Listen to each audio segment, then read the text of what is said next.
Story time of how my dad slept with my 16-year-old sister. So yes, my dad did sleep with his biological daughter. So at the time, my sister was 16 and I was 14. Okay, so my sister and my dad had a really weird connection, but I just thought it was because he favorited her and he didn't really like me that much. He ended up saying his favorite was her because he knew that she was easy. But anyways, back to the story. Every single Friday, he would pick my sister up from school during lunchtime and take her back to the house, and they would have like daddy-daughter lunch there. And then my mom would do the same thing with me on Mondays. Okay, so my sister, one of her friends takes her to school and I take the bus in the morning, and I missed the bus one day. And at the time of me and my sister going to school, my parents are already at work, so I just decided that I was gonna have a day off. And yes, this day was a Friday. I'm pretty sure you guys can already see where this story is headed, but I was in my room, I was just chilling, sleeping, and then all of a sudden I hear stuff happening between my dad. Part 2 of how I caught my dad sleeping with my 16-year-old sister. Continuing with the story, after my dad and my sister come home for their lunch, I get woken up from my amazing nap hearing my dad and my sister doing the thingy. When I tell you my sister was all for waiting for marriage, oh my gosh. My sister wouldn't even touch a boy in the wrong spot before marriage. So I don't know how this came about. But listen, I am nosy as heck, so of course I tiptoed all the way over to them. They were in her room. I whipped my phone out so fast I acted like I was on a talk show, and I said, "Presenting!" I opened the door and I see my sister and my dad actually sleeping together. They were under the blanket, so I didn't see any private areas. My sister was really popular at school, so out of this situation, I got her to walk me around school everywhere. My dad bought me a car and gave me $1,000. Haha, I made him go broke. Then after I got everything I wanted, I told my mom. She kicked my sister and my dad out, and I'm pretty sure they live together now, but I haven't talked to him since. Story time of how my stepmom got so jealous of me and my dad's bond that she plotted to kill me. So I never really liked my stepmom in the first place because she was a little controlling over my dad, and I just knew that she hated me and I really hated her too. But you know, my dad was in love and he seemed happy, so I didn't really say anything. And my dad would always take me to lunch on Saturdays and Sundays, and we'd have like a dad-daughter bonding day, I guess. And me and my dad were just super close. And every single weekend, me going to lunch with him would start an argument between them two because she said I was taking time away from them two. My dad really never chose sides, but I never really got involved in the relationship as much as I hated her because I just loved seeing my dad happy. Also, at this time, I was 15. And what I'm about to say next might sound just a little crazy and unbelievable, but I'm not sure who she was on the phone with. But while on the phone with somebody, she was talking about getting rid of me. Mind you, my mom had passed away when I was younger, and I really had no other family to go to. Now, this is where the story takes a turn for the worse and she tries to get rid of me. I'm running out of time, like for the crazy part 2. Part 2 of how my stepmom got so jealous of me and my dad's bond that she plotted to kill me. Continuing with the story, I don't know who she was on the phone with, but I overheard her on the phone saying that she was going to get rid of me. And honestly, I didn't really care and I didn't really think anything of it because I knew she was crazy, but I didn't think she was that crazy. So all of a sudden, she started making me breakfast. And I'm not a breakfast person, I can't eat right when I get up. So every time she would make me breakfast, I'd be like, thanks, but I'm not hungry. And she would get so mad. Like, so freaking mad. I'm not gonna get into all the little details, but comes to find out, she was putting rat poison in my food. She had set up cameras in my room. And I don't know what kind of sense this makes. I think she's just crazy, but she started to hide snakes in my room and claim it was my fault that the snakes were coming in my room. Yeah, doesn't really make any sense. Once I told my dad and my dad got out of his little in love stage with her, he finally stepped up and said something to her. And she admitted that she wanted me dead. He eventually called the cops, and to this day, she is in jail for attempted murder. Oh, did I forget to mention the day that he broke up with her, she tried to stab me in the throat. Story time of how my best friend was catfished by my dad. So me and my best friend were kind of just like swiping through Tinder for fun. And then she came across this really hot dude.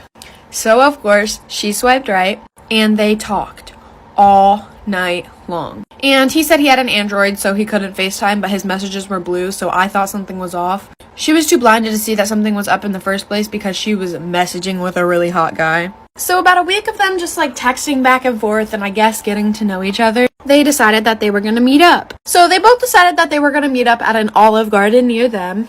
And you see, as her best friend, of course, I'm gonna have to go with her. So I got dressed up and I sat about 5 tables away from her. And we got there about 30 minutes earlier than we were supposed to be there.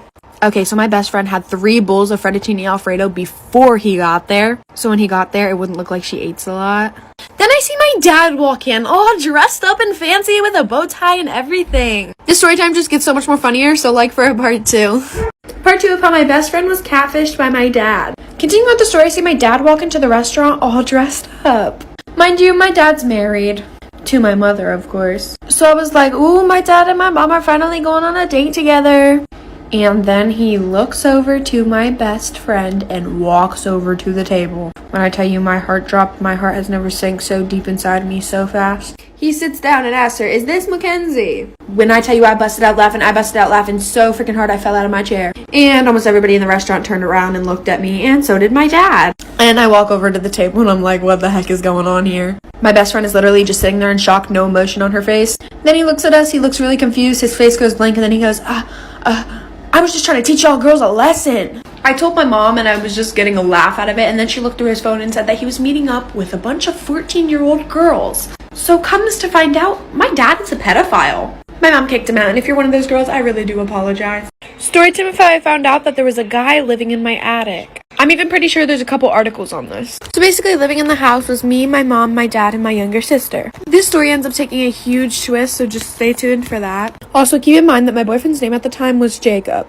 When I first started to notice that there was somebody else in my house was when I first started dating Jacob. Mind you, the only time anybody in my entire family has ever been in the attic is the first 2 months that we lived there, and it was only once or twice, and we never seen anything up there. So we would notice that bits of our food would go missing, and every time we packaged leftovers, the leftovers in the Tupperware that we packaged the leftovers in would just completely disappear. And a bunch of my stuff would always go missing. For example, 2 of my pillows and 4 of my blankets gone missing, and my shoes and my clothes, and even my underwear. So one day my boyfriend came over and he left around 1 a.m. So the rest of my family was sleeping. Also, I have the whole entire upstairs to myself, and my mom, dad, and my sister sleeps downstairs. This story just ends up getting really crazy, so like for a part 2. Part 2 of how I found out that there was a guy living in my attic. Continuing with the story, I go downstairs and I walk my boyfriend out to the car. Of course, trying to be quiet because the rest of my family is sleeping. So I go back upstairs. Mind you, I have the whole upstairs to myself. And then I go to the bathroom and there was pee in the toilet. And on the wall in front of the toilet, it said Jacob was here with a heart.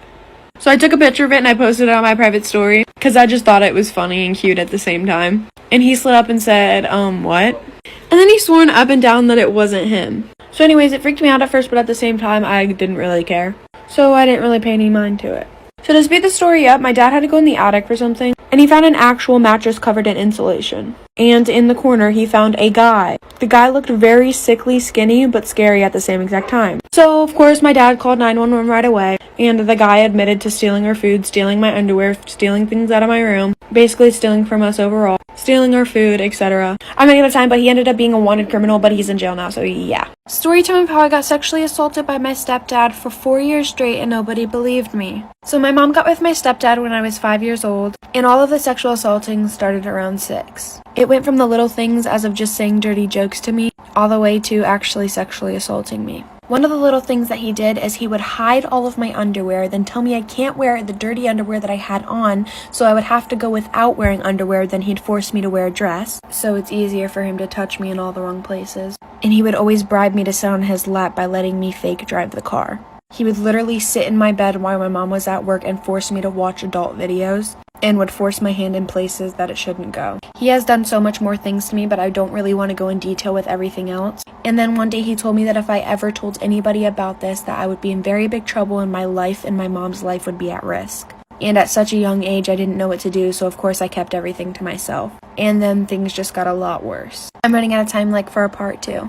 Part 2 of how I got sexually assaulted by my stepdad for 4 years straight and nobody did anything about it. Continuing with the story, he started getting more comfortable with doing more and more things to me. It continued for years and years and years. I started to try to stand up for myself, but it never worked. It always would end up just making the situation worse, and he would harm me in spots that my mom isn't gonna check. And again, I was told that if I told anybody, then my life would be at risk, and so would my mom's. And again, I was also younger, so I didn't really know what to do. But then finally came a day where I had enough, and I went to go tell my mom. She told me that I was insane and didn't believe me whatsoever. I went to go try to tell my grandma, my grandpa, my aunt, my uncle, and my brothers, and none of them believed me. None of them believed me until 6 years later.